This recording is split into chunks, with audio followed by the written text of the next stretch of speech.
Desejo a você um bom dia, um feliz sábado. Aqui na minha mão eu tenho a Bíblia, a Palavra de Deus, as Sagradas Escrituras. Há um verso registrado aqui que eu quero com ele dar as boas-vindas e aquecer o seu coração, já com um motivo de gratidão, porque você está aqui. Está escrito: só os vivos, somente os vivos te louvam, Senhor, como hoje eu o faço. Então a primeira coisa que nós temos que fazer é agradecer a Deus pelo dom da vida, pela oportunidade de mais um dia, mais um sábado, na coroação do término de mais uma semana, no sábado do Senhor, quando Ele descansou e nos deu o exemplo para nós lembrarmos que há um Deus no céu, que criou todas as coisas e que tem trabalhado em favor de você, em meu favor, em favor de cada pessoa desse planeta e até das criaturinhas invisíveis. A Bíblia diz: das coisas visíveis e invisíveis, Deus tem cuidado. Que o seu coração se encha de alegria, que o seu coração se encha de paz que vem dos altos céus, pelo meio de Cristo Jesus. É por causa dele que nós temos esperança na manhã. E seja bem-vindo a este lugar, que o Espírito Santo aqueça o seu coração. E eu convido você a colocar-se em pé agora, para nós orarmos ao Senhor, dando graças a Ele por mais essa oportunidade de estarmos aqui nesta casa, a nossa velha casa, para adorar o nosso Senhor e agradecê-lo pelas tantas coisas que Ele tem feito por nós. Querido bom Deus, nosso Pai, as Tuas moradas acima dos altos céus não impedem que o Senhor esteja bem pertinho de cada um de nós. E isso se faz através da presença do Teu Espírito Santo, do Teu olhar que está sobre todos nós.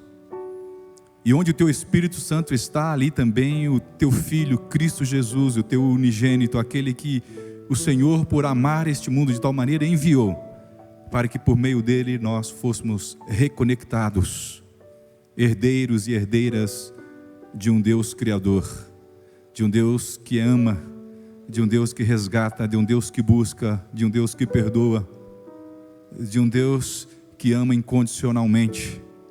Muitas coisas que acontecem conosco nós não entendemos, não podemos ver claramente agora.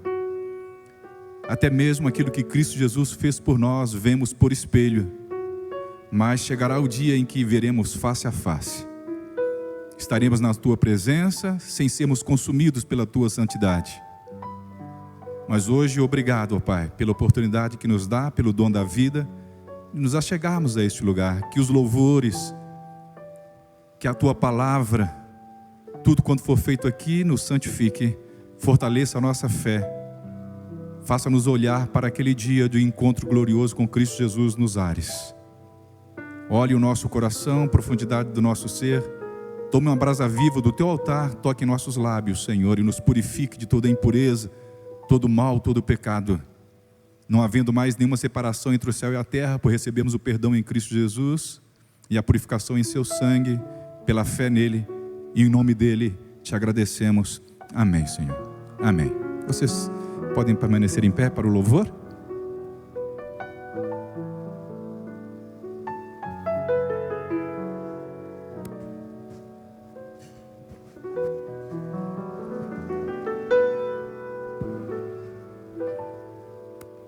Estamos aqui para adorá-lo, para exaltá-lo.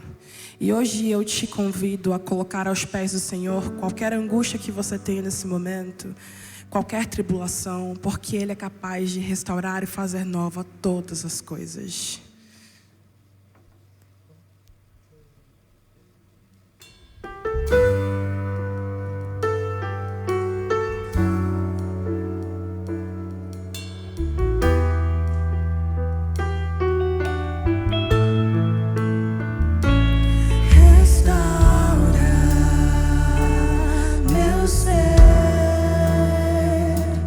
Restaura meu viver.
dia, feliz sábado.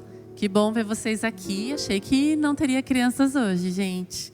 Fico feliz. Vocês estão bem? Tudo bem, Bruninha? Então tá bom. Crianças, eu vou contar para vocês uma história muito linda que a gente pode ler aqui na Bíblia, tá bom? Essa história conta pra gente que houve uma noite muito especial. O céu estava bem bonito, cheio de estrelas. Vocês já viram o céu cheio de estrela? Já? Tá?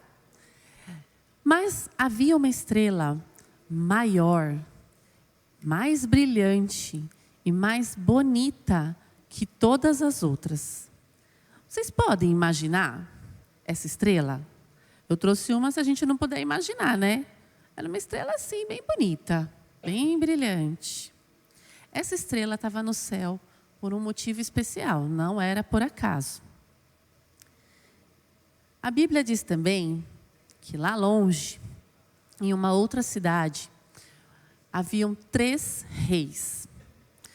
Eram homens muito inteligentes, homens sábios.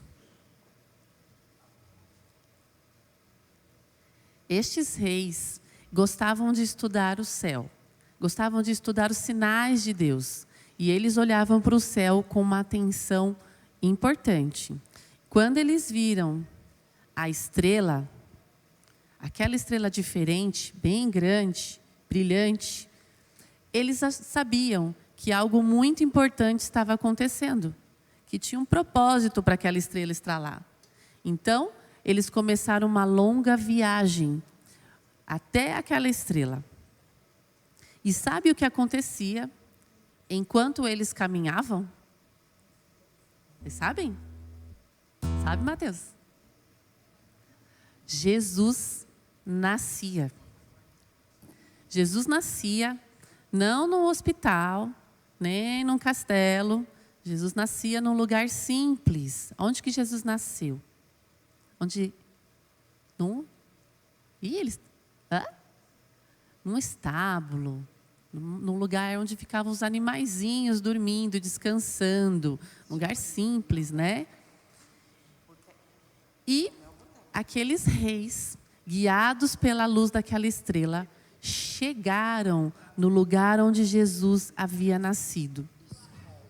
E quando eles chegaram lá, sabe o que eles fizeram? Sabe?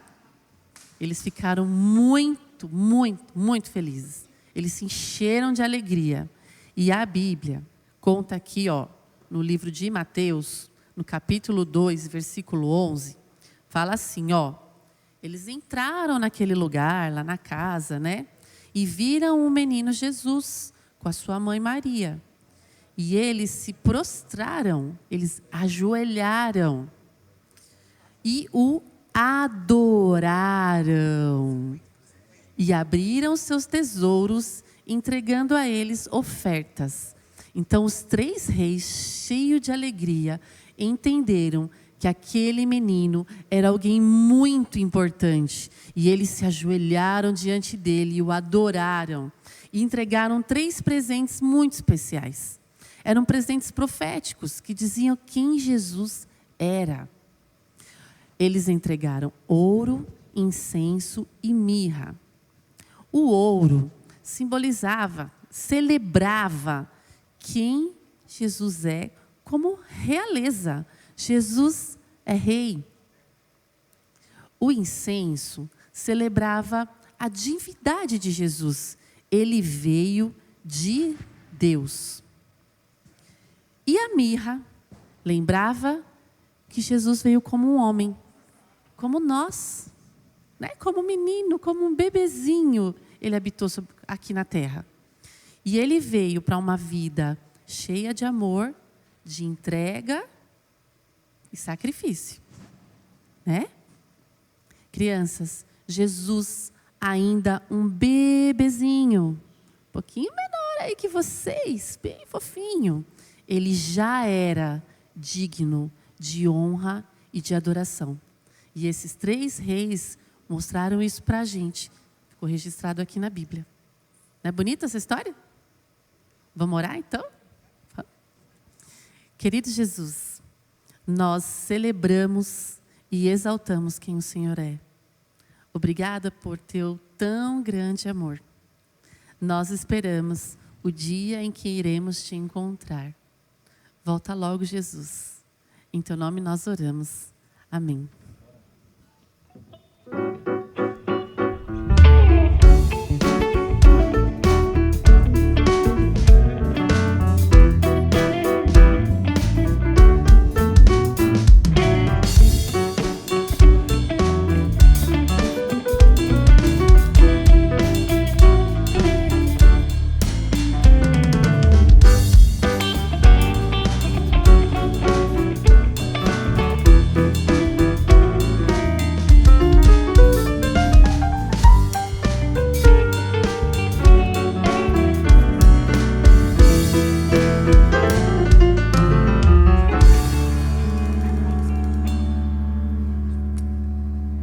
Em João 16:33 nós encontramos: "Eu disse essas coisas para que em mim vocês tenham paz.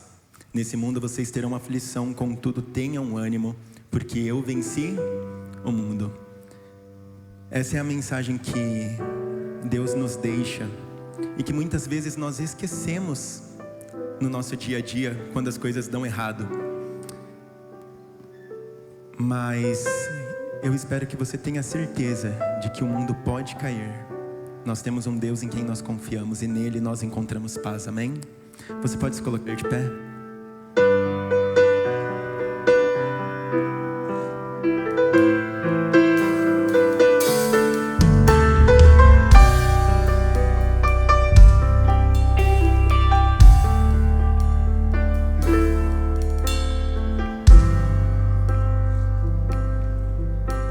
O mundo corre em busca de sucesso, e a vida em tanta guerra se desfaz. O homem sonha as glórias do progresso, mas anda velozmente para trás. Só Deus concede a glória verdadeira. Só nele a vida tem real valor. É Ele quem promete um mundo novo.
Podem se assentar? Essa música, ela fala muito comigo porque foi a música que eu me batizei. Você deve lembrar da música que você se batizou, né? Essa música, ela realmente toca o meu coração, porque desbravadores, tudo aquilo, e aí a gente se batiza ouvindo uma música dessa, e ouvir agora também, com toda a igreja, é muito bonito, é muito tocante. Mas eu não vim falar dessa música. Eu vim falar que quarta-feira agora, dia 31, quarta-feira também, véspera de Ano Novo, nós não teremos culto. Você estará com a sua família, vocês estarão comendo arroz com uvas passas, mas não terá culto. Se você quiser, terá o YouTube, você pode dar uma olhadinha em algum culto que você se sentir à vontade, mas não venha para cá, tudo bem? Eu também vim falar um pouquinho sobre um tema de dízimos e ofertas. E eu queria abrir a cozinha de casa para falar para vocês uma coisa. Todas as vezes que a gente vem e coloca o nosso dízimo e a nossa oferta aqui na caixa, aqui no gasofilácio, ou você faz a sua oferta também pelos sistemas, né, que nós temos, o QR Code, por exemplo, nós fazemos uma oração, todo sábado é assim, a gente faz uma oração especial em relação a esses dízimos e a essas ofertas. Todas as vezes funciona dessa forma. A gente ora por você e a gente ora também pelas pessoas que vão receber esses recursos. E essas pessoas não vão necessariamente receber o dinheiro, mas elas podem receber um alimento através do seu dinheiro.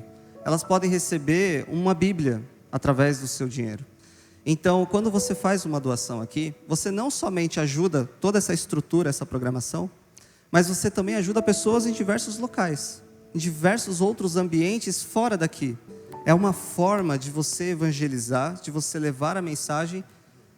Se você não tem, talvez, o dom da fala, ou o dom de ir e levar um livro para alguém, puxa, muito envergonhado, não gostaria. Então você acaba ajudando de outras formas. E essa é uma forma de você fazer isso. E nós oramos por essas pessoas. Eu queria deixar um textinho bem rápido aqui, do livro Testemunhos Seletos, no capítulo 73, o primeiro parágrafo que abre esse capítulo diz assim: a missão da Igreja de Cristo é salvar os pecadores que estão a perecer. É divulgar o amor de Deus aos homens, conquistando-os para Cristo pela eficácia daquele amor. A verdade para este tempo deve ser levada aos tenebrosos recantos da terra, e esta obra pode começar em casa. Os seguidores de Cristo não devem viver egoístamente, antes, imbuídos do Espírito de Cristo, trabalhar em harmonia com Ele. Talvez uma das formas que você possa fazer é justamente essa, contribuindo. E a forma que você tem agora para fazer, que seria as caixas que nós temos aqui no centro. Nós temos esse QR Code que acabou de aparecer aí para vocês. Para usar esse QR Code, eu vou pedir só uma gentileza. Abre o aplicativo do banco, entra na área do Pix, e aí você pode apontar o seu QR Code para fazer a sua oferta. Na frente dos bancos aí também de vocês, tem um QR Codezinho pequenininho, você pode usar esse também. Se esse daqui sumir, não se preocupe, não se desespere, tem esse QR Code pequenininho que vocês podem usar também. Tem o 7Me, que é o aplicativo, e nós temos essas maneiras de você ofertar para a gente. Caso você tenha interesse em contribuir com a igreja local, você pode colocar 0,7 centavos no final. Então, por exemplo, R$10,07, esse recurso ele é destinado para a igreja. Tudo bem? Vai ser tocada uma música, os diáconos estarão aqui presentes também. Fiquem à vontade com as caixas ou pelo nosso QR Code. Deus abençoe a todos vocês.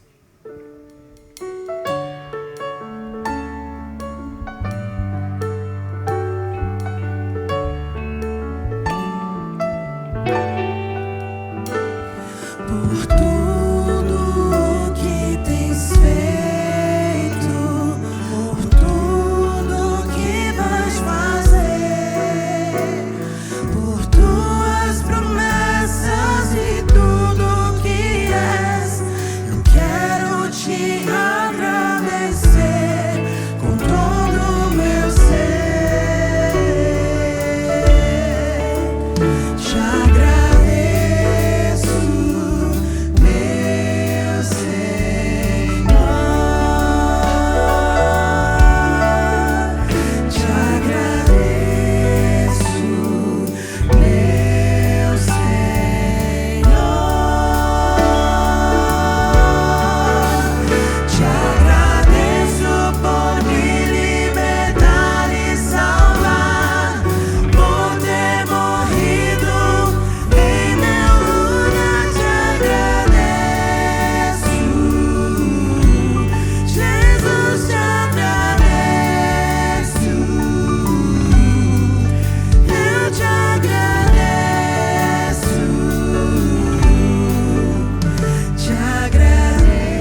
Não temas, porque eu estou contigo.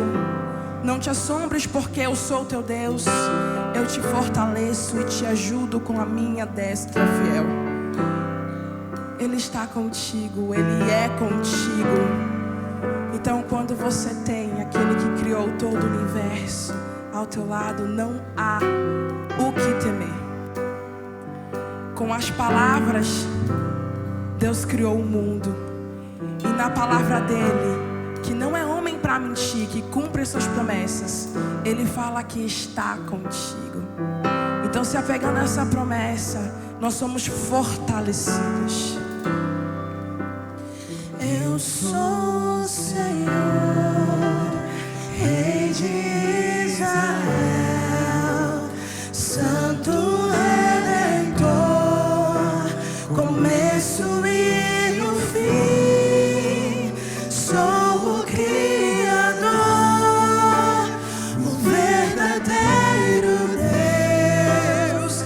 Eu sou a cura, sou o poder. Eu sou o Amém, estrela da manhã. Eu morri na cruz, trouxe salvação. Conheço a tua dor, ouço teu clamor, e minha destra não falhará.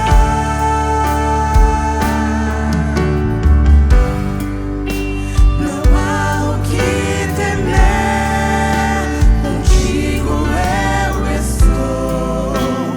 Não te assombres, porque eu sou teu Deus. Te fortalecerei, te sustentarei com minha mão. Eu serei fiel. Escute o que Ele tem a dizer.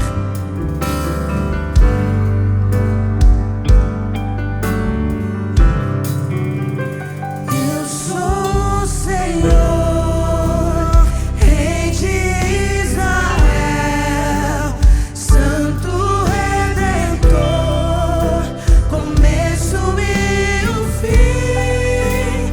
Sou o Criador, o verdadeiro Deus. Eu sou a cura, sou o poder. Eu sou o Amém, estrela da manhã. Eu morri na cruz, trouxe salvação. Conheço a tua dor, ouço teu clamor, e minha destra não falhará.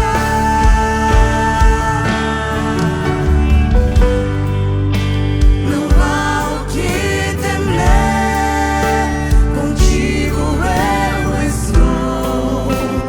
Não te assombres, porque eu sou teu Deus. Te fortalecerei, te sustentarei com minha mão. Eu serei fiel.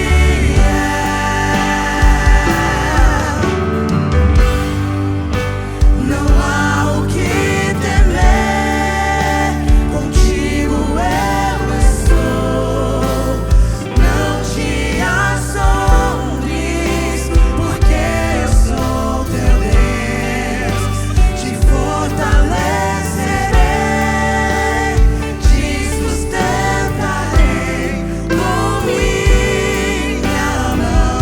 Eu serei fiel.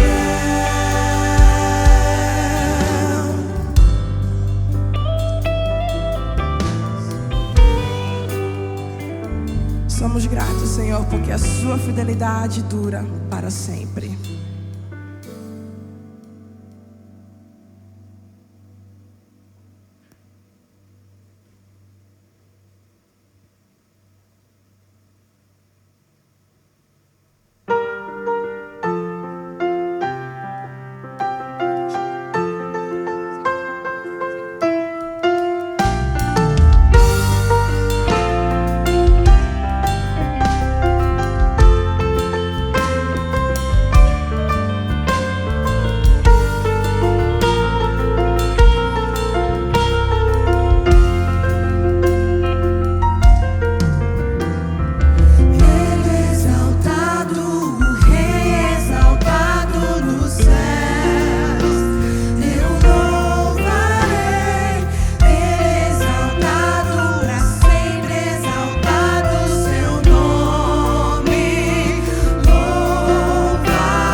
Santo Deus, nós louvamos o Teu nome, já pudemos adorar através dos dízimos, das ofertas. E nesse bom lugar, nesse bom dia, nós queremos receber a Tua presença aqui. Que a nossa reverência, a nossa atenção, o nosso interesse na Tua palavra demonstrem se cremos mesmo que o Senhor está aqui ou não. Que Teu Espírito traduza tudo aquilo que vai ser dito aqui nessa manhã, é o que eu te peço por Jesus, amém. Feliz sábado. Acabou o ano, né, gente? Sempre chega o Natal. E hoje, não diferente, eu quero convidar você a refletirmos nessa história. Não poderia ser diferente do nosso Natal. Mas eu quero fazer diferente, ao invés de convidar você a abrir a sua Bíblia nas narrativas dos evangelhos, seja de Mateus ou de Lucas, que narram com algum detalhe o nascimento de Jesus, eu quero convidar você a ler a narrativa do Natal paulina. E, portanto, eu quero convidar você a carta aos Gálatas. Esse ano a gente estudou Gálatas. Você que frequenta a Igreja Central de São Paulo, sabe que esse ano a gente se dedicou a estudar Gálatas. Então, não podia ser melhor do que encerrar um ano com a carta aos Gálatas. Gálatas capítulo 4, nós vamos ler os versos de 1 a 7. E esse aqui é considerado o Natal paulino. É a narrativa de Paulo a respeito do Natal. Não a de Mateus, nem a de Lucas, mas a de Paulo. Gálatas capítulo 4, verso 1 em diante. Eu leio na revista Almeida Atualizada. Eu leio assim os 7 versos. Digo, pois, que durante o tempo em que o herdeiro é menor, em nada difere de escravo, posto que ele é senhor de tudo, mas está sob tutores e curadores até ao tempo pré-determinado pelo Pai. Assim também nós, quando éramos menores, estávamos servilmente sujeitos aos rudimentos do mundo. Verso 4, o Natal paulino. Verso 4. Vindo, porém, a plenitude do tempo, Deus enviou seu Filho, nascido de mulher, nascido sob a lei, para resgatar os que estavam sob a lei, a fim de que recebêssemos a adoção de filhos.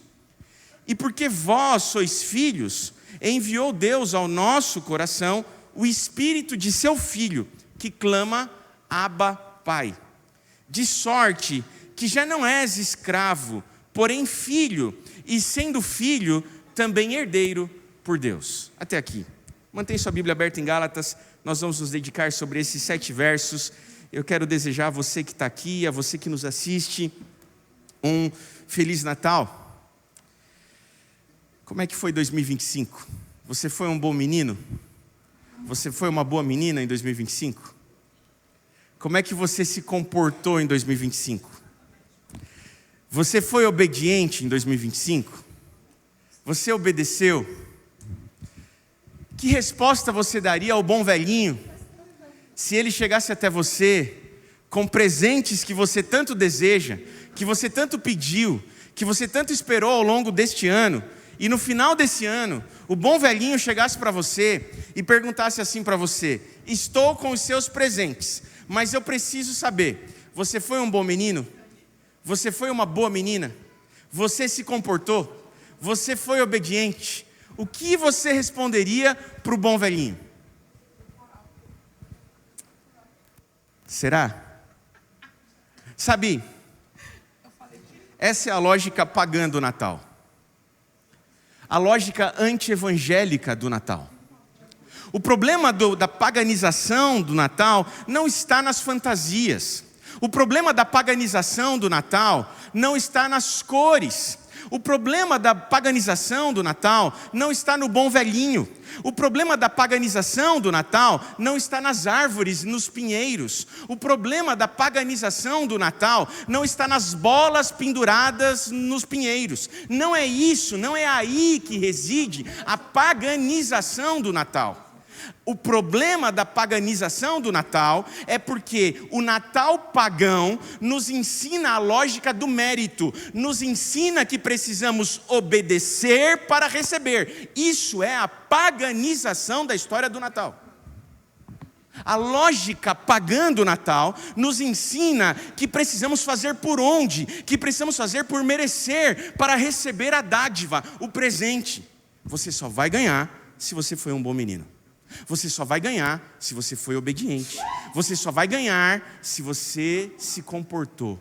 Entende onde está o problema da paganização do Natal? Está na lógica que nos ensina aquilo que Satanás quer nos ensinar, de que a salvação e o presente do Natal dependem de mérito, obediência e comportamento.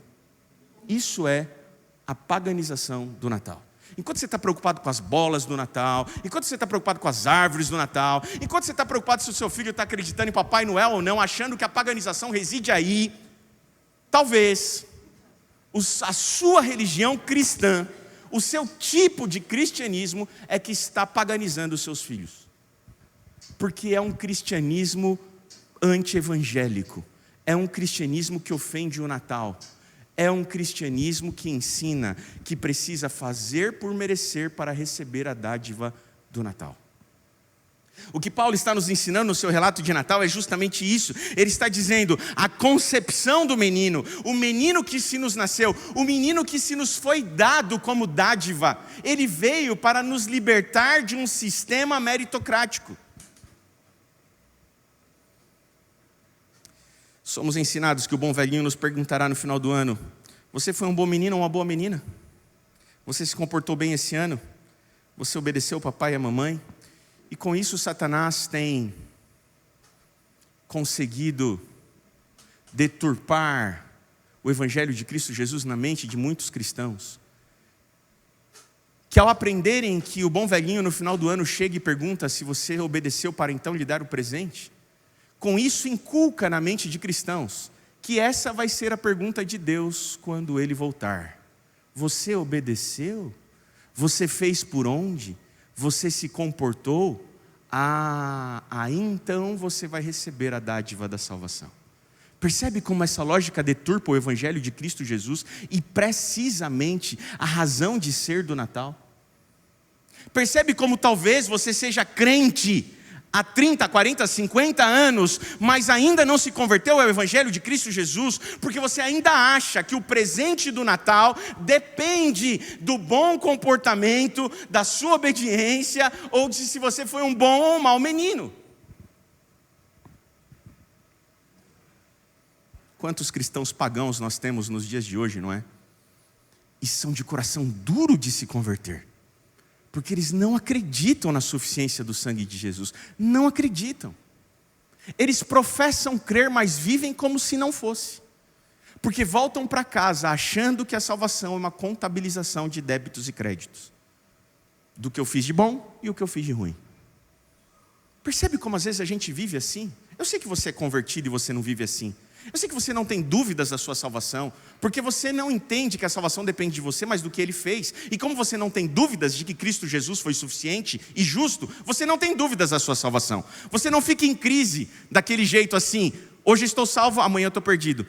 Ganhei minha salvação, perdi minha salvação. Porque você entende que salvação não se conquista, se aceita. Eu sei que você entende isso. Mas será que lá no fundo você não vive com aquele sentimento de culpa que te rouba e que te faz temer que você está perdido? Pois é, sempre que isso acontece, Satanás conquistou os intentos. Curioso que às vezes é dos púlpitos que nós ouvimos esse discurso anti-evangélico. Enquanto os evangelhos nos apresentam o Natal como o ápice da graça, Satanás nos apresenta como a lógica do mérito. Enquanto o Natal bíblico nos ensina sobre dádiva, Satanás nos ensina o Natal com a lógica da dívida. Você precisa colocar Deus em dívida com você. Você precisa obedecer para que Ele lhe deva, para que não seja um favor a sua graça, mas para que seja uma recompensa. Afinal de contas, você obedeceu. E se você obedeceu, foi um bom menino e se comportou bem, Ele está em dívida com você. Ele será injusto se não lhe der. Deixa eu te dizer, em nome de Jesus, você nunca vai colocar Deus em dívida com você, meu irmão. Para explicar melhor a lógica do Natal, dispensei as narrativas dos evangelhos e escolhi pregar hoje sobre aquele que é considerado o relato paulino do Natal, na sua carta aos Gálatas e que nós lemos. Eu quero convidar você novamente agora ao verso 1 do capítulo 4 de Gálatas. Digo, pois, que durante o tempo em que o herdeiro é menor, em nada difere de escravo, posto que ele é senhor de tudo. Gálatas 4 não começa um novo assunto, ele aprofunda um assunto que dedicamos no estudo de Gálatas 3. E lá em Gálatas 3, em resumo simplista, Paulo descreve a seguinte condição: Deus fez uma promessa a Abraão, é isso que ele diz lá no capítulo 3 de Gálatas. Deus fez uma promessa a Abraão, de que ele seria pai de uma grande nação, e que através desta nação, ele seria abençoador de todas as nações da terra. Ele faz essa promessa a Abraão, ele promete uma dádiva a Abraão, ele não condiciona ela, ele promete uma dádiva. É promessa de Deus, eu farei. Abraão era casado com uma estéril, e Abraão foi destituído de terra, e para Abraão ele promete geração, filhos e terra, justamente aquilo que Abraão não podia ter, para mostrar que aquilo que Deus promete, ele não espera de você, ele oferece a você. Por isso ele promete filhos a estéreis, para que não fique a dúvida de que o que ele prometeu não dependeu do esforço humano em nada. Nada daquilo que ele prometeu depende do esforço humano. A salvação não tem qualquer contribuição humana. Nas palavras do Dr. Armin Rodor, professor que tive no seminário, a única contribuição que temos para a salvação é o nosso pecado, do qual, se não tivermos, não temos do que ser salvos. O resto é com ele. O resto é com ele. Mas a gente não acredita nisso.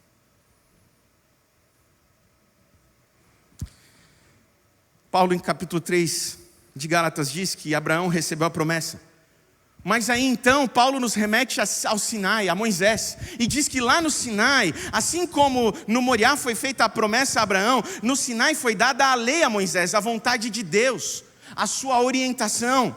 E através da lei de Moisés, Deus estabeleceu um sistema. Note, Paulo, em momento nenhum na carta aos Gálatas, ele é contra a obediência da lei, ele desobriga a obediência da lei em momento algum na carta aos Gálatas. A lei é santa, justa e boa. A lei é dever de todo crente buscar obedecê-la, não para que seja salvo, mas porque foi salvo. A lei existe, é boa. Paulo não está condenando a lei, Paulo está condenando ou tornando obsoleto um sistema que fazia da lei o aio, o tutor.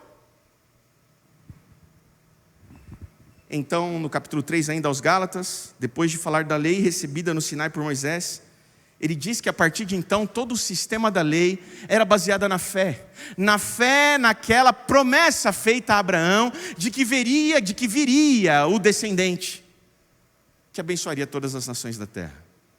Promessa feita à mulher no primeiro evangelho, em Gênesis 3,15, que é considerado o primeiro evangelho, quando ele diz da tua descendência, o teu descendente, e desde aquela promessa feita a Eva no Éden sobre o teu descendente, todo menino que nasce de uma mulher judia, se esperava que fosse o Messias. Mas aí então ele diz que o sistema da lei que apontava para Cristo, quando Cristo nasce, tem a sua promessa e o seu sentido cumprido, e a partir dali o regime da lei acabou. Não quer dizer que a lei acabou, não quer dizer que a lei foi destituída, quer dizer que o regime da lei acabou. Vivemos um novo regime, o regime da graça de Cristo Jesus, que na realidade é o mesmo regime de todas as alianças, porque todas elas foram firmadas na promessa do Messias. Romanos 3, 19 e 20 nos diz assim, se você vier comigo vai te ajudar muito a entender o que eu quero dizer. Romanos 3, 19 e 20. Ora, sabemos que tudo o que a lei diz, aos que vivem na lei o diz, para que se cale toda a boca, e todo mundo seja culpável perante Deus, visto que ninguém será justificado diante dele por obras da lei, em razão de que pela lei vem o pleno conhecimento do pecado. Há um duplo propósito na lei. Quando Deus dá a lei, Ele dá a lei ao povo com um duplo propósito, e esse duplo propósito é explicado por Paulo em Romanos 3, 19 e 20. Qual que é o duplo propósito da lei? Primeiro propósito da lei, nos convencer do pecado. Segundo propósito da lei, nos condenar. Até aqui a lei tem seu papel. A lei não desempenha qualquer outro papel além desses dois: nos convencer do pecado e nos condenar. Por que ela nos convence do pecado? A lei nos convence do pecado como aquela velha ilustração do espelho, sabe? Se o seu rosto está sujo, se a barba está mal feita, se o cabelo está despenteado, onde você vai? Você precisa do quê para saber que está alguma coisa errada no seu rosto? O que você precisa? Você não tem como saber que o seu rosto está sujo, a menos que você olhe para o espelho, correto? Qual que é o papel do espelho? O papel do espelho é limpar seu rosto? O espelho limpa seu rosto? Você já olhou para o espelho assim, viu que estava sujo e falou assim, espelho, espelho meu, limpe agora a sujeira do meu rosto. E o que o espelho faz? Ele limpa? Não, porque o propósito do espelho não é limpar a sujeira. Qual que é o propósito do espelho? É apontar o erro, onde está sujo. Qual que é o propósito da lei? É resolver o seu problema do pecado? Não, o propósito da lei é apontar o pecado, é dizer onde você está pecando, é dizer como você é um pecador, porque talvez sem a lei você não saberia, talvez não. Quando a gente vem para Romanos capítulo 7, verso 1, vem comigo, Romanos capítulo 7, verso 1, Paulo deixa isso claro, olha só. Porventura, ignorais, irmãos, pois falo aos que conhecem a lei, que a lei tem domínio sobre o homem toda a vida. Desculpa, não é o verso 1, é o capítulo 7, verso 7, e não o verso 1. Capítulo 7, verso 7. Que diremos, pois? É a lei pecado? De modo nenhum. Mas, olha o que Paulo fala, mas eu não teria conhecido o pecado senão por intermédio da lei, pois não teria eu conhecido a cobiça se a lei não dissera não cobiçais. Entende o primeiro papel da lei, o primeiro propósito da lei? O primeiro propósito da lei é fazer você reconhecer o seu pecado. Sem a lei você não sabe o que é pecado. A lei não serve para resolver o problema do pecado, a lei serve para mostrar que você é pecador. O segundo papel da lei, segundo Paulo, em Romanos 3:20, é nos condenar. E por que ela nos condena? Olha só, verso 20. Visto que ninguém será justificado diante dele por obras da lei, em razão de que pela lei vem o pleno conhecimento do pecado. Verso 19. Ora, sabemos que tudo que a lei diz aos que vivem na lei, o diz para que se cale toda a boca e todo mundo seja culpável. A lei nos condenou a todos. A lei condenou a mim e a Enoque. A lei condenou a mim e a José. A lei condenou a mim e a Daniel. A lei condenou a mim e a Davi. A lei condenou a mim e a você. Todos. Todos. A lei condenou a todos. E agora temos um problema. Porque a lei é demonstração do caráter santo de Deus. E nenhum de nós conseguiu atingir esse nível de perfectibilidade em termos de impecabilidade. E agora? E agora? Agora precisamos de um substituto que seja santo, para corresponder às exigências de um Deus santo. Um substituto que seja em nosso lugar justo, e que nos ofereça a sua justiça, não havendo justiça em nós, mas justiça sobre nós. Porque não havia pecado nele, mas foi posto o pecado sobre ele. 2 Coríntios capítulo 5, verso 21. Note, o papel da lei não é salvar o pecador, o papel da lei é precisamente condenar o pecador. A lei nos mostra que somos incapazes de atender às exigências de um Deus santo, portanto, ela nos aponta para uma solução. A lei nos leva para Cristo. Quando nós nos reconhecemos pecadores, admitimos o nosso pecado e nos vemos condenados, qual que era a intenção de Deus com a lei? Que agora a lei apontasse para o Cristo, para o Messias, para aquele que era a solução. E é isso que Paulo está dizendo em Gálatas 3 e agora no capítulo 4 também. O papel da lei é apontar para Cristo. Ela nos revela o pecado, nos condena e nos aponta para Cristo. No entanto, nós só descobrimos que somos incapazes de cumprir as exigências da lei quando a gente tenta com todas as nossas forças atender essas exigências. Eu gosto de uma análise do C.S. Lewis, autor das Crônicas de Nárnia. Ele escreve assim no seu Cristianismo Puro e Simples, abre aspas, e eu acho isso interessantíssimo, porque fala muito comigo. Ele diz assim: nesse sentido, só podemos descobrir que somos incapazes de cumprir a lei de Deus depois de tentar cumpri-la com todas as nossas forças e fracassar em seguida. O fato de que a lei não salva e de que nós somos pecadores incapazes não tira de nós o dever e a responsabilidade de, com todas as nossas forças, tentar. Não nos desobriga, mesmo que fracassemos.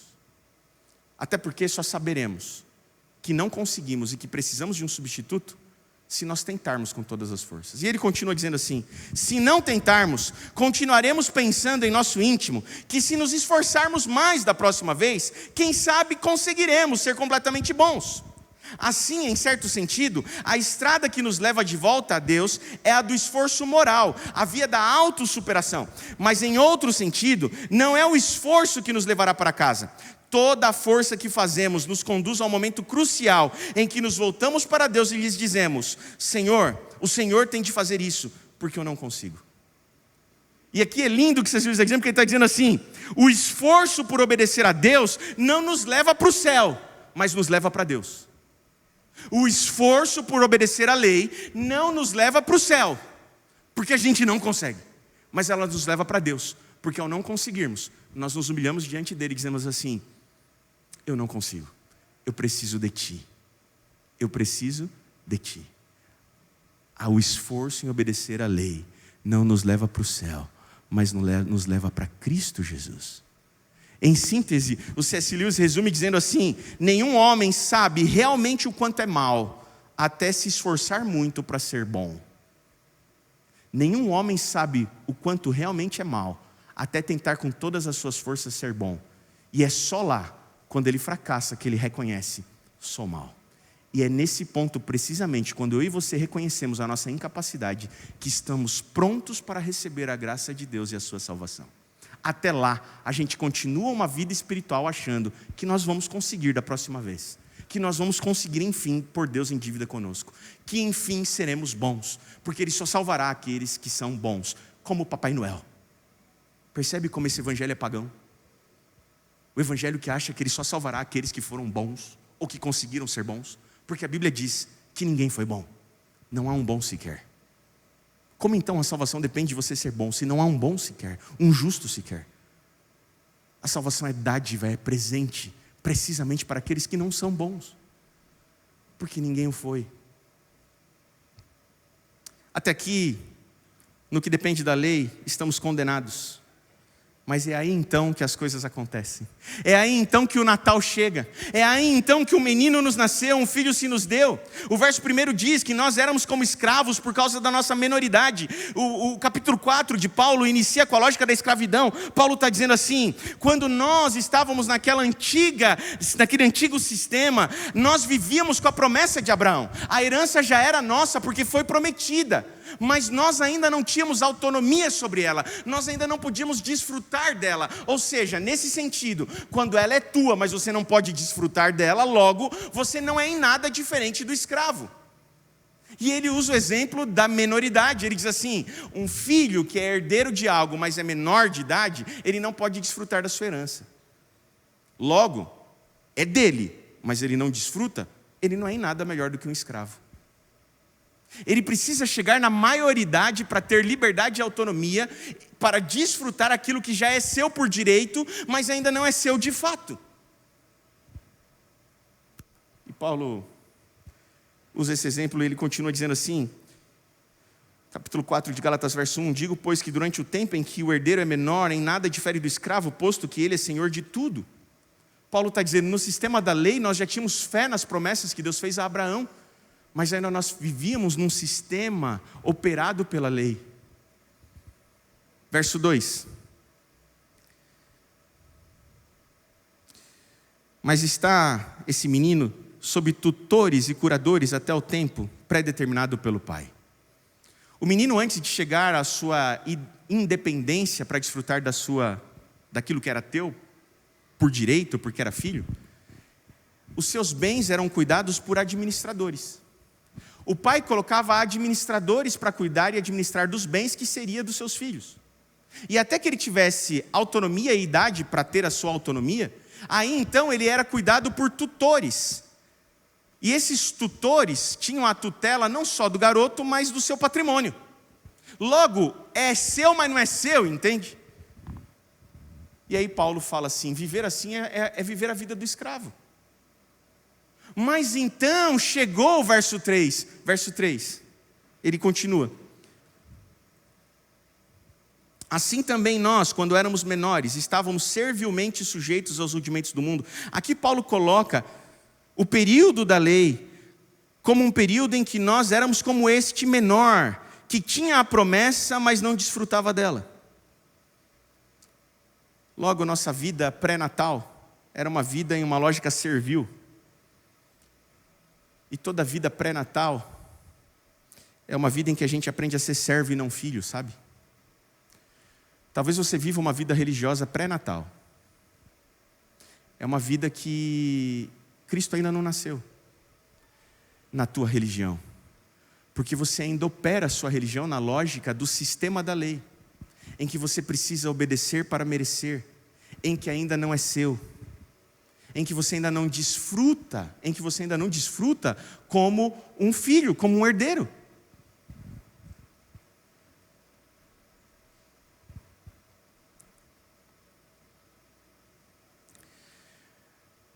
A nossa vida pré-natal é uma vida trágica.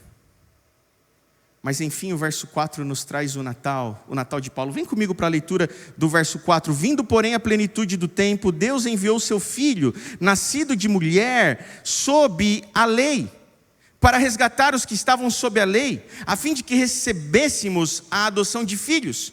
E porque vós sois filhos, enviou Deus ao nosso coração o Espírito de seu Filho, que clama Abba, Pai. Continua no verso 4 comigo. Vindo, porém, a plenitude do tempo, Deus enviou seu Filho. Paulo está dizendo, para que fôssemos libertos da lógica pré-natal, Deus enviou o Natal. Para que fôssemos libertos da lógica do sistema da escravidão, Deus enviou seu Filho. Para que fôssemos libertos da lógica da meritocracia, Deus enviou a graça, o menino que nos nasceu, o presente. E então, na plenitude do tempo, ele nasceu. O que é essa plenitude do tempo? A plenitude do tempo era precisamente o momento em que o menino assumia sua maioridade. Quando o menino assumia sua maioridade e podia desfrutar das suas posses e da sua herança, é porque ele havia chegado na plenitude do tempo, na maturidade da vida. O Natal, o nascimento de Cristo Jesus é também o nosso Natal. É quando nós somos nascidos, é quando nós somos feitos filhos. O Natal é meu e teu. O Natal não é só de Cristo. O Natal é meu e teu, porque é quando nascemos como os filhos adotados. A nossa adoção é precisamente o Natal. O Natal representa a nossa adoção como filhos. É quando assumimos a plenitude do tempo, a maturidade.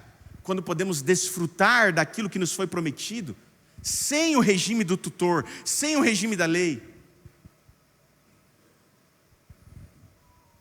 Mas a plenitude do tempo também significa mais coisas. A plenitude do tempo também tem um fator profético. A plenitude do tempo também tem um fator escatológico. A plenitude do tempo também tem um fator circunstancial. Jesus nasceu no momento oportuno, determinado desde a eternidade pelo Pai. E Ele virá no momento oportuno, determinado pelo Pai. Não são as circunstâncias que trazem Jesus aqui. É o tempo da sua volta que altera as circunstâncias. E aqui está o problema com aqueles escatologistas dos sinais.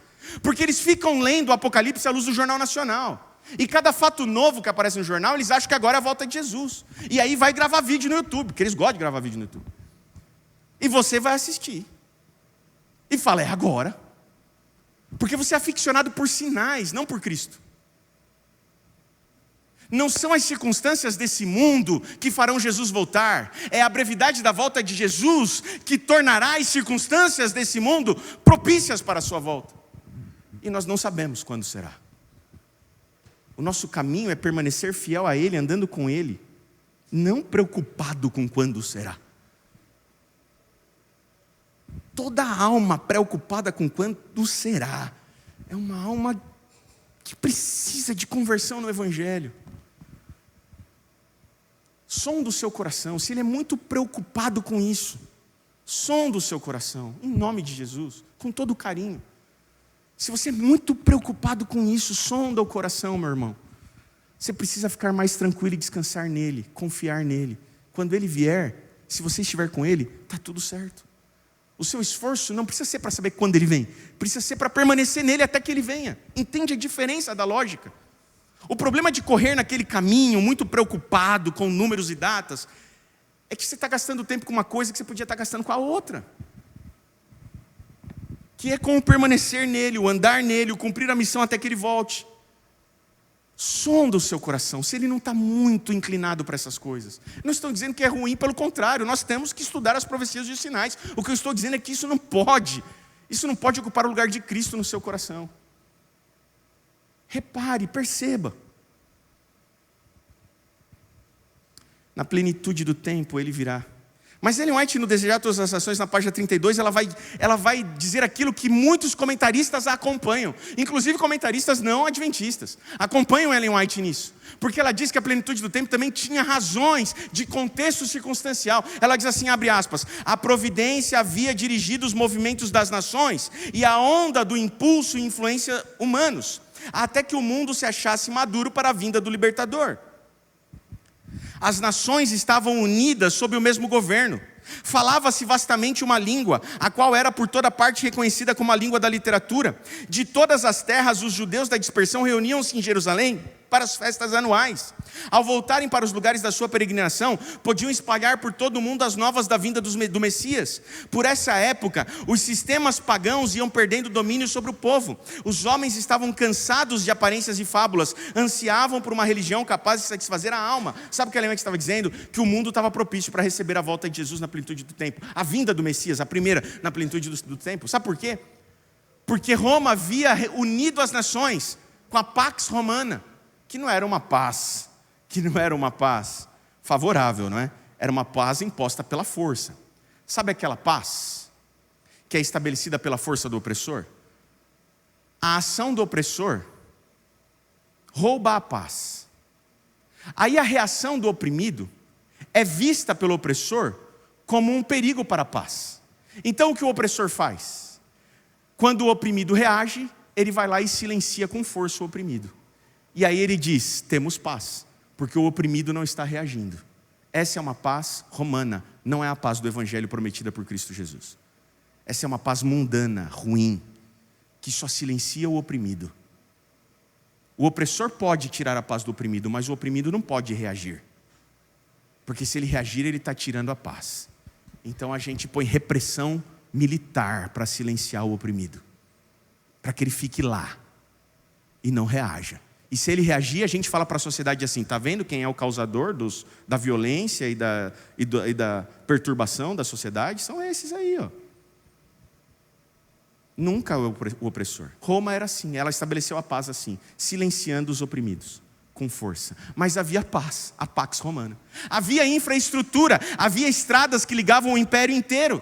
Havia uma língua única, a grega, que era falada no mundo inteiro, uma única língua que todos falavam.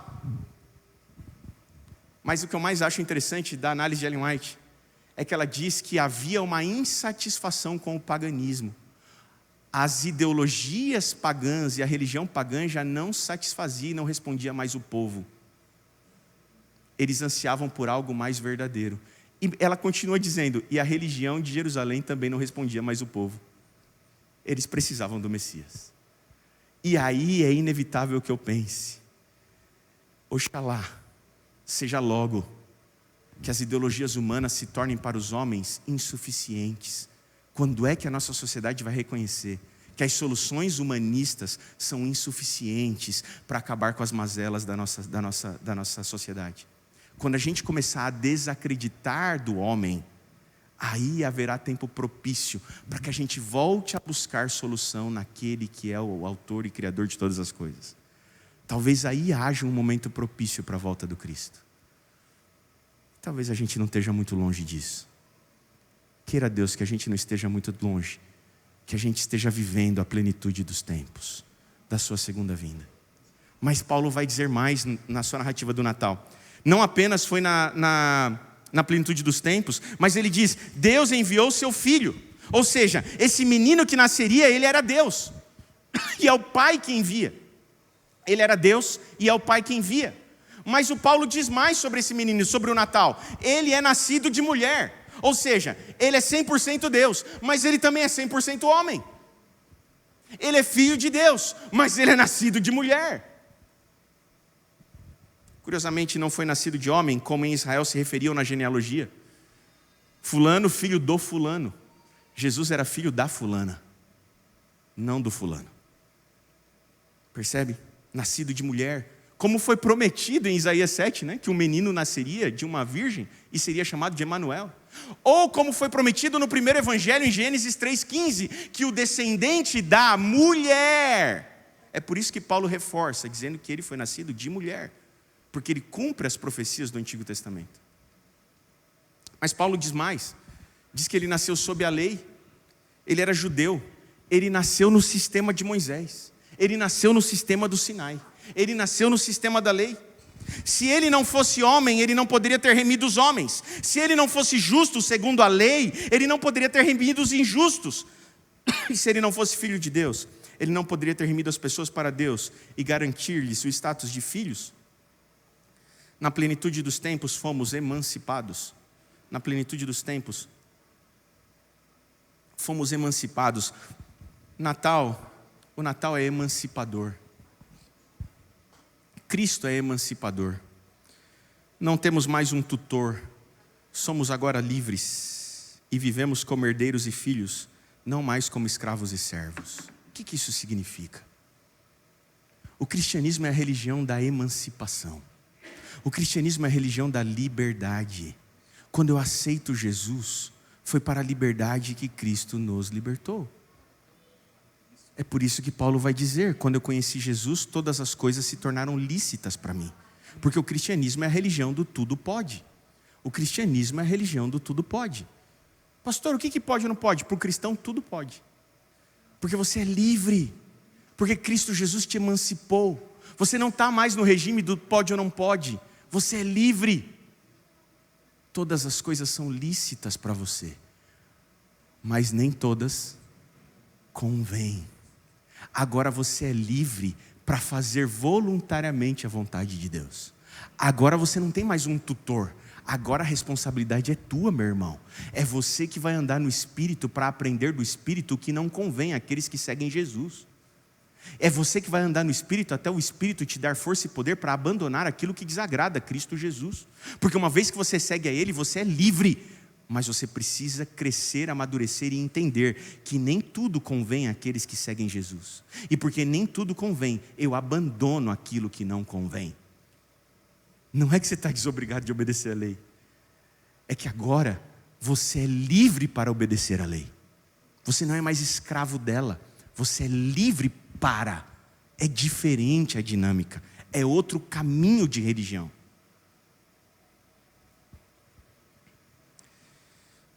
Então a gente chega no verso 5. Ele enviou o Filho para resgatar os que estavam sob a lei, a fim de que recebemos a adoção de filhos. Ele enviou o Filho por duas razões, para duas coisas, com dois propósitos: redimir e adotar. Redimir e adotar. Redimir é pagar a dívida. Tudo aquilo que você devia foi pago. Mas não basta só pagar a sua dívida para você ser salvo, porque você não vai ser salvo porque a sua dívida foi paga. Porque a salvação não é uma contabilidade de dívida e crédito. A sua salvação não se dá porque a sua dívida foi paga por Ele. A sua salvação se dá porque você se tornou herdeiro dela, porque você foi feito filho de Deus. Você é salvo não porque você mereceu, isso é coisa de servo.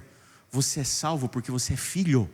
Eu não amo minha filha porque ela obedece, eu amo minha filha porque ela é minha filha. E eu amo mesmo que ela desobedeça.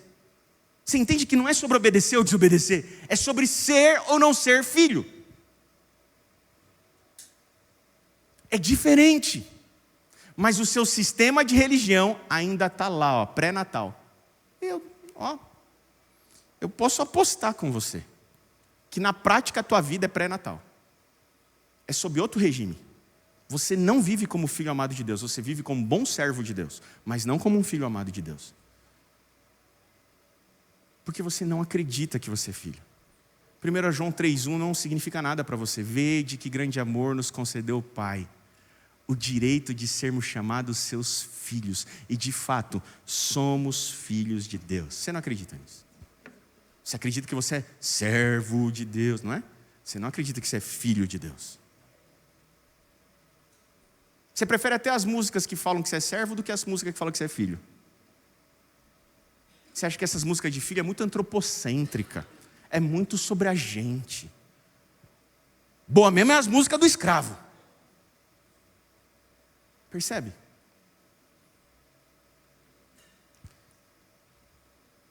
Eu estou falando porque eu também preciso ser convertido disso. Eu não estou diagnosticando o seu problema, eu não sou médico, eu sou um doente também. Eu também vivo lutando com a culpa, eu também vivo achando que a minha salvação está em jogo quando eu erro. Eu também luto com isso, meu irmão. Mas em nome de Jesus a gente precisa se libertar disso. E o Natal nos liberta disso.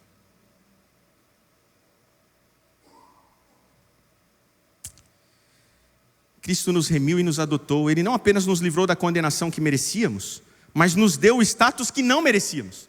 Porque a salvação não é sobre mérito. Não apenas assumiu e pagou nossa dívida, mas nos transferiu seus direitos. Quando Ele nos remiu, Ele pagou nossa dívida. Quando Ele nos adotou, Ele deu o seu direito para nós.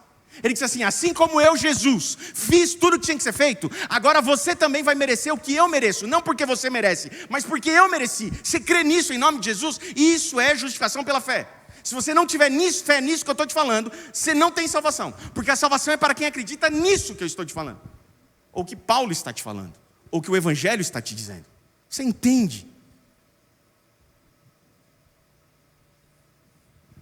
A salvação é uma herança. Não é uma conquista. Sabe aquelas pessoas que dizem assim, o que eu preciso fazer para alcançar a salvação? Meu irmão, primeiro já começa orando, porque salvação não se alcança, se é alcançado por ela. Deus enviou seu Filho para nos alcançar, não para que nós alcançássemos. Você não alcança a salvação. Percebe que até o seu vocabulário cristão é um vocabulário do antigo regime? Pré-natal. Olha, precisa fazer isso para alcançar. Pastor, isso aqui é ponto de salvação? Porque na cabeça desse, salvação tem ponto. Assim, ó, isso aqui vai fazer você perder a salvação. Isso aqui vai fazer você ganhar a salvação. Porque ele está na lógica do antigo regime. Não se converteu ao Evangelho. É um bom crente, é um bom menino, vai ganhar do Papai Noel. Mas salvação não é aí não. Você está bem com o Papai Noel, não é com Deus. Porque a tua lógica está nesse lugar.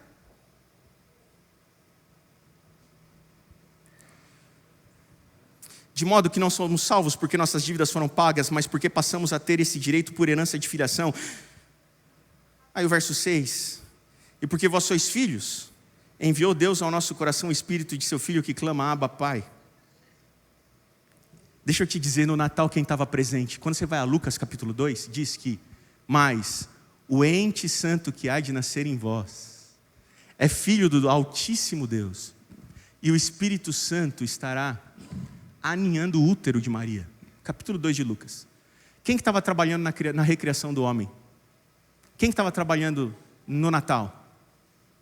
Deus Pai, Deus Filho e Deus Espírito Santo. A salvação está trabalhando em seu favor. Desculpa. A Trindade está trabalhando em seu favor, meu irmão.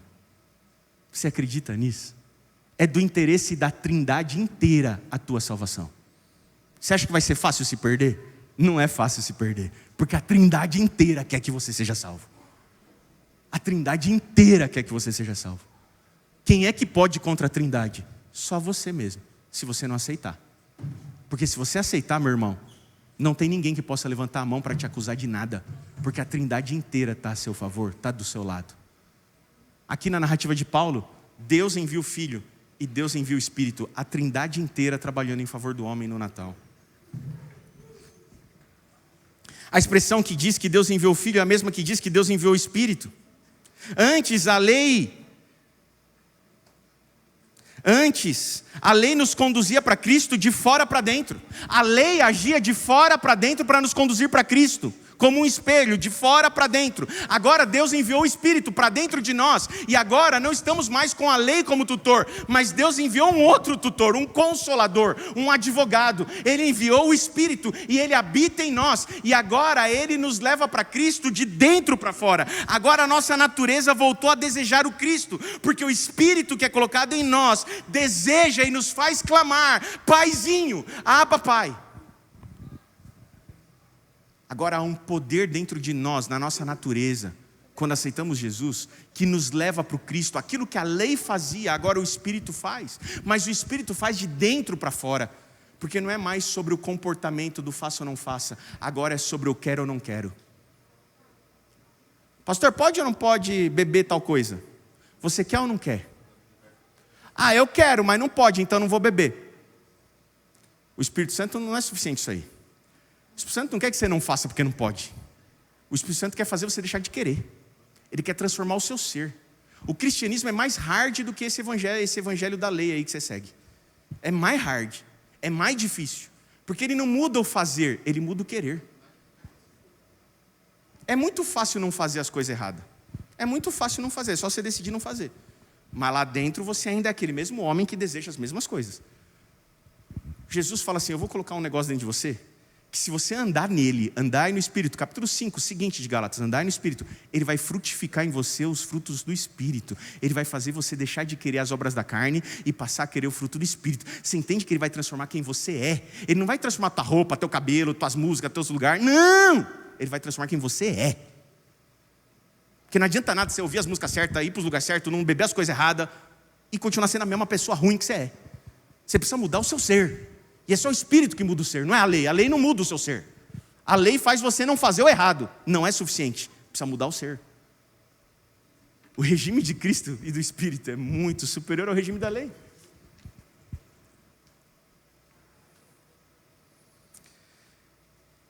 Por fim, o verso 7 diz que nós já não somos escravos, porém filhos. E sendo filho também somos herdeiros de Deus. O cristianismo é uma religião de filhos, não de servos. Por isso é uma religião de irmãos e não de concorrentes. Temos na Trindade um conterrâneo, diria a doutora Min Rodor. O Natal nos conta que temos na Trindade um conterrâneo, pastor Jackson. Um conterrâneo. Um homem que nasceu, um Deus que nasceu nessa terra. Jesus Cristo é um Deus na Trindade que é nosso conterrâneo. Você tem um representante conterrâneo seu na Trindade. Você entende o poder disso, a beleza disso, a grandiosidade disso. Temos na Trindade, o Bira, um conterrâneo, meu irmão, que se compadeceu das nossas fraquezas e que venceu por nós e que não se envergonha de ser chamado nosso irmão, diz Hebreus. Ele não se envergonha de ser um de nós, um conosco, Emanuel. Isso é o Natal. Alguns vivem sua vida religiosa com a fé de um servo e não com a fé de um filho. O servo vive para merecer o favor do seu senhor. O filho vive livre desse peso da conquista e do mérito. Ama o pai por ser seu pai e por amor obedece. O servo, ele obedece o Senhor para ser amado por ele. É precisamente essa mudança de lógica que o Natal nos trouxe.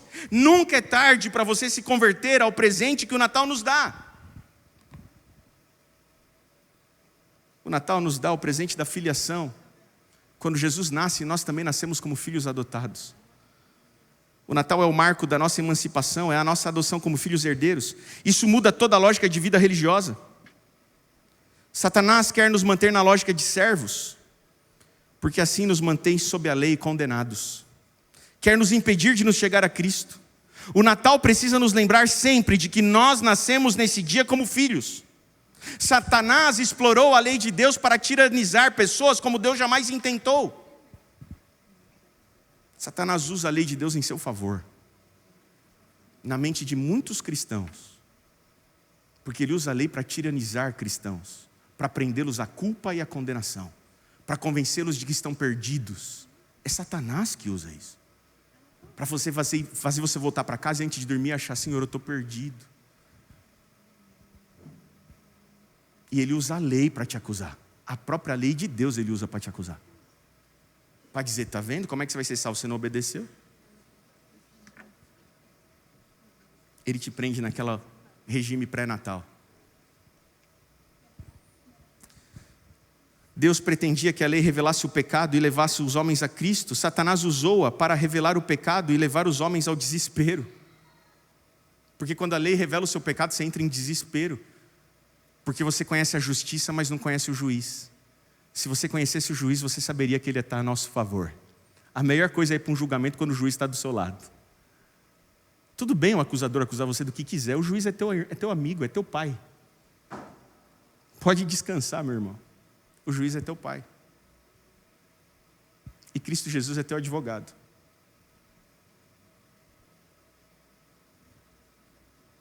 Satanás usou a lei para revelar o pecado e levar os homens ao desespero. Deus pretendia que a lei fosse um passo intermediário na nossa justificação. Satanás usa como passo final para a nossa condenação.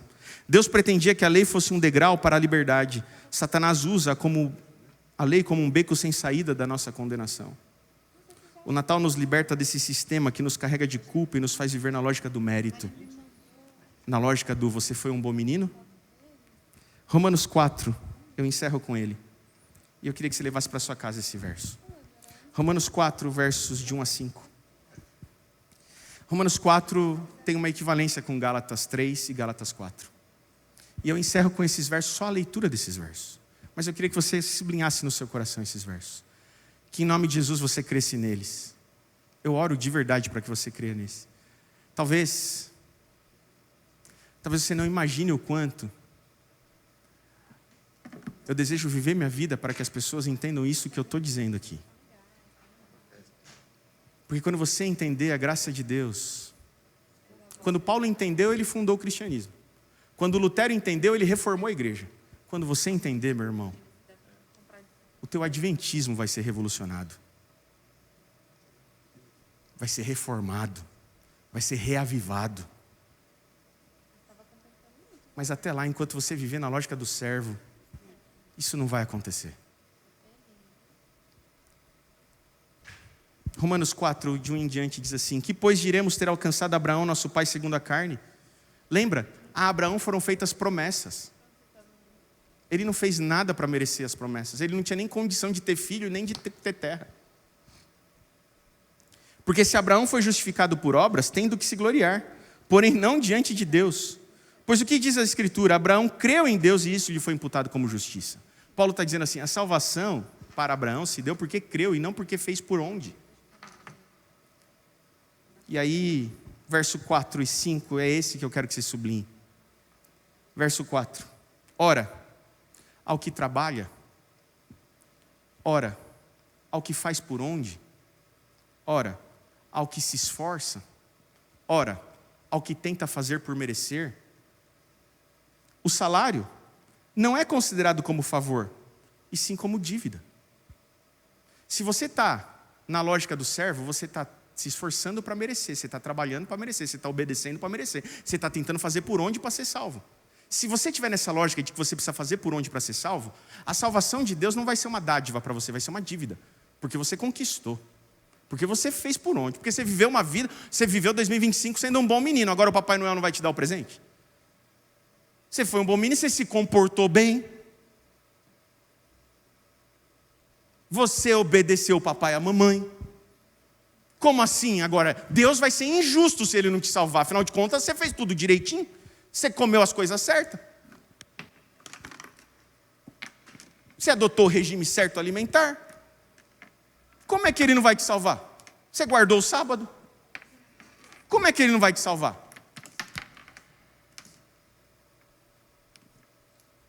Ele está em dívida com você. Paulo está dizendo assim, esse cara aqui está perdido.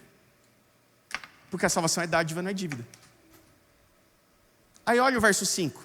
Que você vai embora sem acreditar, sábado que vem a gente tenta de novo, e no outro sábado a gente tenta de novo, e você vai embora sem acreditar de novo. Aí você ouve uma pregação mais legalista, aí você já fica de novo confuso, aí você desacredita do evangelho de novo, passa a acreditar no Papai Noel de novo, aí a gente tenta de novo sábado que vem, até um dia o Espírito Santo convencer você. Porque honestamente, eu vou dizer, é difícil ter fé nisso aqui que Paulo está falando. Mas Paulo está dizendo, é a fé nisso que salva a gente. É difícil acreditar nisso aqui, eu estou te dizendo. É nível hard. Verso 5. Mas, ao que não trabalha, ao que não faz por onde, ao que não faz por merecer, ao que não se esforça, ao que não vive na lógica do servo,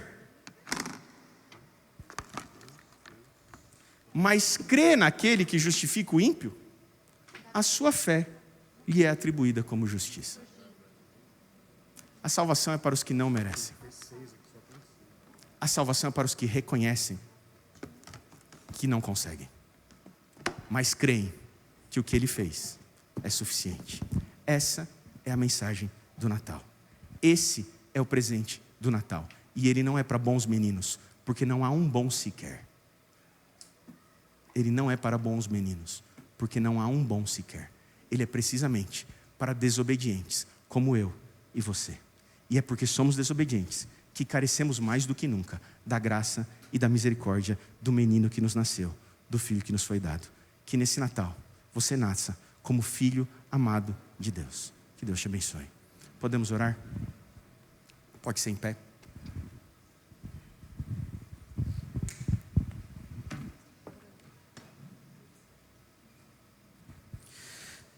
Senhor Deus, muito, muito obrigado, porque na plenitude do tempo o Senhor enviou seu Filho, nascido de mulher, sob o regime da lei. E porque Ele nasceu, nós pudemos ser redimidos, tivemos as nossas dívidas pagas, mas também pudemos ser adotados, de maneira que, como seus filhos amados, somos herdeiros da Tua graça, da Tua salvação e da Tua eternidade. Que nós possamos viver à altura do que significa ser seu filho amado. Que nós possamos obedecer-lhe por amor e não para conquistar algo que o Senhor tem para nos dar, porque já é nosso, por herança. Como na história que o Senhor contou do filho pródigo: meu filho, tudo que é meu é teu. Importava então que nos alegrássemos, porque o teu irmão que estava perdido, estava morto, reviveu. Que nós possamos entender aquilo que aquele filho mais velho não entendeu. Que tudo que é teu já é nosso, não porque obedecemos, porque fizemos por onde, ou porque não desobedecemos nenhuma ordem do Pai. Não, não é aí que reside o processo da salvação, mas a gente acha que é. Que a gente reconheça que a sua salvação é uma herança daqueles que foram adotados como filhos, que se reconhecem como filhos, que vivem à altura do que significa ser filhos e que descansam na bondade, misericórdia e graça do Pai que conhecem intimamente. Obrigado pelo presente de Natal que o Senhor nos deu, mesmo que não tenhamos sido bons meninos nesse ano. Queremos aceitar a Tua graça ainda assim. Tem misericórdia de nós e nos salva. É o que eu te peço por Jesus, amém. Que Deus te abençoe.